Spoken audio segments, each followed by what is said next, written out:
Assalamualaikum viewers, today I am going to explain the poem When Autumn Came by Faiz Ahmad Faiz. Faiz Ahmad Faiz was an Urdu poet. He is a famous and popular Urdu poet. He is a loud poet in the subcontinent, especially in Pakistan. Many of his poems, his poetry has been translated into other languages, especially into English. And one of his poems has been translated by Naomi Lazard as When Autumn Came. So When Autumn Came is a translation. It is not the actual poem. Whenever there is a translation, especially translation of a poem, of poetry, from one language to another language, there is a loss of meaning. There is a loss of flavor. There is a loss of social, cultural and religious flavor in the translated versions of the poems. No matter how splendidly a person translates a poem from one language to another language, there is always a loss of organic unity. There is always a loss of the essence, the actual essence of that poem. Maybe the translation is a better version of the poem, but that's not important. Whenever there is a translation, there is the loss of actual meaning, the loss of the essence, the organic unity of the poem. Those who have read, who have gone through the actual text of the poem written by Faiz Ahmad Faiz may not get the same taste as by reading the English version of the poem When Autumn Came. There will be definitely a lot of difference between the Urdu poem and its English version. I came through another translation of the same poem by another person, and that person has chosen the title and one day the autumn came. You see, two people have translated the same poem in different ways. One person has used the title When Autumn Came, and another person has used the title And One Day the Autumn Came. Both the translations are nice. They are good translations, but both the translations do not represent the actual poem completely. Something is missing in both the translations, and something will be missing in all the translations. So let's analyze the title of the poem When Autumn Came. Autumn is the name of a season. In a year there are 4 seasons. A year is divided into 4 seasons: winter, spring, summer and autumn. Winter season is characterized by low temperature, fall in temperature, chill, coldness. Spring is characterized by rebirth, renewal, rejuvenation, regrowth, resurrection of life. Spring is characterized by high temperature, hotness, excitement, lawlessness, wonder. And autumn, A-U-T-U-M-N, it is autumn. N alphabet is silent. It's autumn. Autumn is characterized by shedding of leaves from the trees, falling of leaves from the trees, withering of greenery, withering of green grass, green leaves, falling of trees. Autumn is characterized by falling of fruits, seeds, flowers from the trees or from the plants. Autumn is also known as fall in some countries, especially in some American countries. Over the course of history, poets, philosophers have treated autumn as a wicked season, as a cruel season.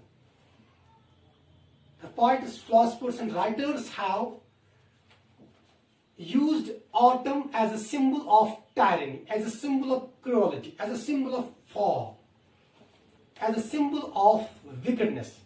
Although I personally like autumn season, I have many memories associated with autumn season. I feel life is at its mature stage in autumn season. fruits, seeds, plants, animals, all kinds of creatures are at their mature stage in autumn. I like autumn season. But what I mean to say is that over the course of history, people have generally, especially the poets and philosophers, used autumn as a symbol of tyranny, as a symbol of cruelty, as a symbol of fall, as a symbol of degeneration. And it is in this context the poem When Autumn Came has been written. In this poem, the poet Faiz Ahmad Faiz has used autumn as a symbol of tyranny. In this poem, the poet has personified autumn. Personification, you know, is a technique by which the poet gives human traits to non-humans, to non-living things or to animals. In this poem, autumn has been treated as a cruel person, as an oppressor. So the technique of personification has been beautifully used in this poem. So let's go through the poem.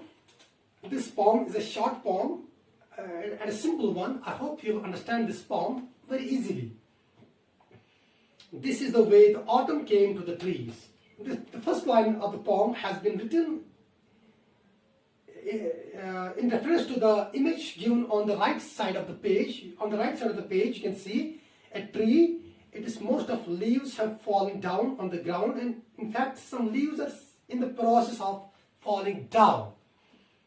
And very few leaves are on the tree. This tree has become naked. You see, this is the way the autumn came to the tree. You see how autumn came to the trees. You see what autumn did to the trees. What autumn did to the trees? It stripped them down to the skin, left their ebony bodies naked. It here refers to autumn. This question is usually asked in the examination. What does it refer to? It stripped them down to the skin. It refers to autumn. The autumn stripped the trees down to the skin. That means the autumn removed off all the clothings. The autumn removed off all the coverings, all the garments of the leaves of the trees, and autumn made the trees naked. Autumn exposed the trees. It removed all the coverings, garments, clothes of the trees. It shook out their hearts, the yellow leaves, scattered them over the ground. And autumn shook out the hearts of the trees. Hearts of the trees have been referred by, the leaves of the trees have been referred by the hearts of the trees. Autumn shook the leaves of the trees. That means autumn shook the hearts of the trees. Hearts of the leaves of the trees are not less than hearts for the trees. Autumn shook the hearts of the trees. That means autumn shook the leaves of the trees and scattered them over the ground. Autumn shook the leaves of the trees and threw the leaves randomly in all the directions, in random directions on the ground. Anybody could trample them out of shape, undisturbed by a single moan of protest. Now the leaves are scattered on the ground. The leaves are randomly scattered on the ground. Now anybody can come and trample those leaves. Anybody can crush those leaves. Or anybody can hurt those leaves. Anybody can change the shape of those leaves. And those leaves won't protest. The autumn has reduced the leaves to a pathetic condition. The autumn has made the leaves helpless, miser. The leaves have become helpless. They are so helpless that you are going to crush those leaves, you are going to hurt those leaves, and those leaves won't say anything. The leaves won't moan, they won't protest, they won't weep, they won't cry. So helpless have the leaves of the trees become. When an oppressor oppresses a victim, no matter how weak the victim is, the victim will try to resist, either by fighting. If the victim is not able to fight, the victim will raise his voice, he'll cry, he'll weep, he'll moan, he'll struggle, he'll weep. That's also a sort of protest. But the leaves have become so poor, so weak, that they are not able to protest, they are not able to move. So anybody can crush those leaves, anybody can trample those leaves, and the person, the traveler, will not have to face any protest, any disturbance from the leaves. The leaves won't disturb the passers-by, while the passers-by are crushing the leaves.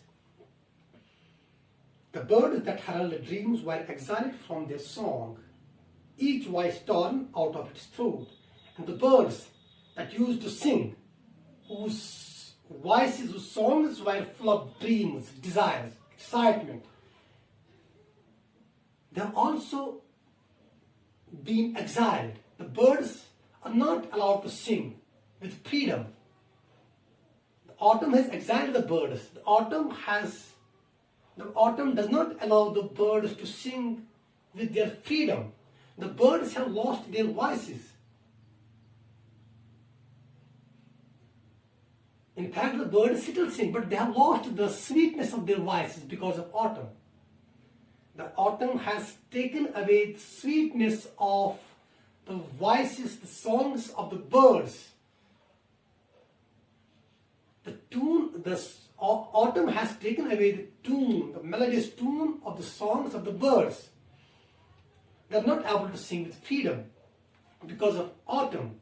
They dropped into the dust even before the hunter strung his bow. The birds dropped into the dust. The birds have died, or the birds have become weak because of autumn. The birds have died. No hunter has killed the birds. The hunter has not killed the birds with the help of arrows thrown by means of bows. No, the hunter did not kill the birds. Who killed the birds? It's again autumn who has killed the birds, who has made the birds weak, pathetic, miserable, helpless. O God of May, have mercy, bless these withered bodies with the patience of your resurrection. In this stanza, the poet invokes the God of May. May is the name of a month, in the month of May, spring is at its peak. In this stanza, the poet prays to God. The poet prays to God, has used the month of May as a symbol of life, as a symbol of rejuvenation, regrowth. The poet prays to God, O God, have your mercy. Bless these withered bodies, bless these withered trees, these sunken trees, bless these wilted trees, wilted leaves, wilted plants with your power of resurrection. Bless these birds, these weak birds, weak animals, weak creatures with your power of resurrection. Make their dead veins flow with blood again. The veins of the creatures have become dead. Blood no longer flows through their veins. O God, make their veins alive again. Make their blood flow through their veins. Make them alive again. Give them their life again. O God, give the creatures their life again. They lost vigor, they lost energy, strength again. Give some tree the gift of green again. Oh God, the trees have lost their green gift. That gift was also given by you. Give them their lost gift of green again. Give them their greenery again. Give them their green leaves again. Let one bird sing. Oh God, give the bird strength enough so that they can sing again, so that they can fill the air with their sweet songs, with the songs full of desires and dreams. Thank you.